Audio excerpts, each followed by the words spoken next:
TikTok, how to change age. Hey everyone, welcome back to our channel.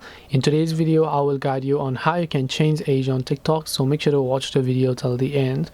So if you'd like to change your age on TikTok, all you have to do is go ahead and first of all make sure to launch the TikTok application here.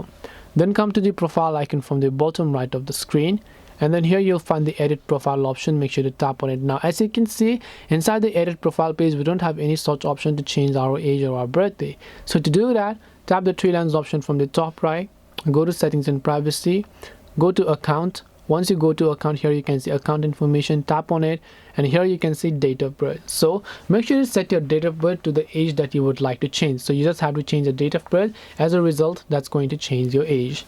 This way you'll be able to change your age on TikTok. Hope this video was very helpful. If you have got any more questions, then feel free to also leave them down below. Thank you for watching till the end of the tutorial, and see you soon in the next video.